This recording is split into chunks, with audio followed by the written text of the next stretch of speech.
ஆண்டவராகிய இயேசு கிறிஸ்துவின் நாமத்தில் உங்கள் அனைவருக்கும் அன்பான வாழ்த்துக்கள். இந்த திங்கட்கிழமை காலையிலே தேவன் உங்களை சுகமாய் தங்கியிருக்க பண்ணுவாராக. பலத்தினால் உங்களை இடைக்கட்டி காத்துக் கொள்வாராக. தைரியமாய் இருக்க கர்த்தர் உங்களுக்கு ஒத்தாசை பண்ணுவாராக. சங்கீதக்காரனாகிய தாவீது, ராஜாவாகிய தாவீது 31ஆம் சங்கீதத்தின் முதல் வசனத்தில் இவ்விதமாய் சொன்னார், கர்த்தாவே உம்மை நான் நம்பி இருக்கிறேன், நான் ஒரு காலம் வெட்கமடையாதபடி செய்யும், உமது நீதி நிமித்தம் என்னை விடுவியும். சங்கீதக்காரனுடைய முதல் விண்ணப்பம் என்னவென்று கேட்டால், ஆண்டவரே நான் உம்மை நம்பி இருக்கிறேன். தன்னுடைய இருதயத்தின் வாஞ்சை, தன்னுடைய இருதயத்தினுடைய நம்பிக்கை அவன் தேவனிடத்தில் தெரிவிக்கிறான். நான் உம்மை நம்பி இருக்கிறேன், உம்மை நம்பி இருக்கிறேன், நான் ஒரு காலம் வெட்கமடையாதபடி செய்யும். கர்த்தரை நம்பி இருக்கிற மக்களை அவர்கள் எந்த சூழ்நிலையில் இருந்தாலும் அவர்களை வெட்கமடையாதபடி செய்கிற ஒருவர் உண்டானால் நானும் நீங்களும் ஆராதிக்கிற தேவன் ஒருவரே அதை செய்ய வல்லவர்.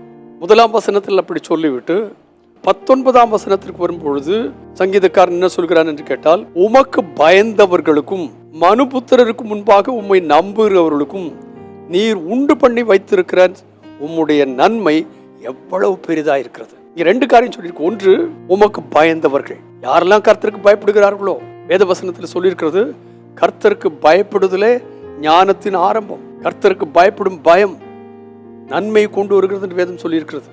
இங்கே நாம் வாசிக்கிறோம், உமக்கு பயந்தவர்களுக்கும், முதலாவது உமக்கு பயந்தவர்கள், இரண்டாவதாக மனுபுத்திரருக்கு முன்பாக உம்மை நம்புகிறவர்களுக்கும்.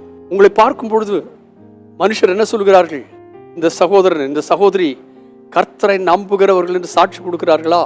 அப்படி சாட்சி கொடுக்கிறவர்களாய் நீங்கள் காணப்பட்டால், நீங்கள் கர்த்தர் பேரில் நம்பிக்கை வைத்திருக்கிறீர்கள் என்று சொல்லி அடுத்தவர்கள் உங்களை குறித்தும் என்னை குறித்தும் சாட்சி கொடுப்பார்களே, ஆனால் அவர்களுக்கு கர்த்தர் என்ன செய்திருக்கிறாராம்?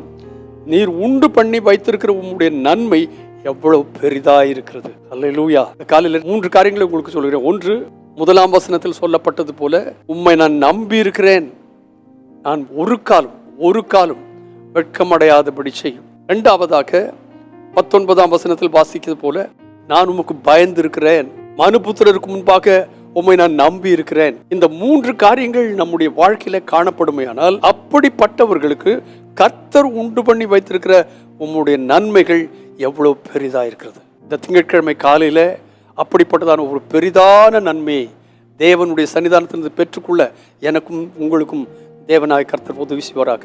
அதற்கு நாம் என்ன செய்யணும்? முதலாவது, உம்மை நம்பி இருக்கிறேன், நான் ஒரு காலம் வெட்கப்படாதபடி காத்துக்கொள்ளும். இரண்டாவதாக, உமக்கு பயந்திருக்கிறேன். மூன்றாவதாக, மனுபுத்திரருக்கு முன்பாக நான் உம்மை நம்புகிறேன். இதை நான் செய்கிறபடியினாலே நீர் எனக்கு உண்டு பண்ணி வைத்திருக்கிற உம்முடைய நன்மை எவ்வளவு பெரிதா இருக்கிறது, இதை நான் அனுபவிக்க போகிறேன்.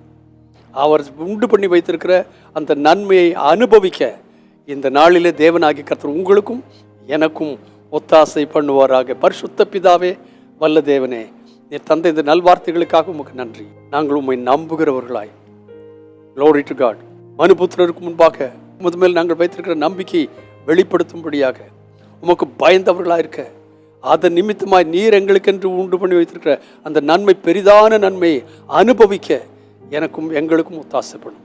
பொறுப்பெடுத்துக் கொள்ளும், ஆசீர்வதியும். இயேசு கிறிஸ்துவின் நாமத்தில் பிதாவே, ஆமென், ஆமென். மறந்து விடாதிருங்கள், கர்த்தரை முழுமையாய் நம்புங்கள், கர்த்தருக்கு பயந்திருங்கள், மனுபுத்திரருக்கு முன்பாக தேவனை நம்புங்கள். அவர் வைத்திருக்கிற நன்மை மிக பெரிது. God bless you abundantly again and again and again and again. Amen. Amen. God bless you.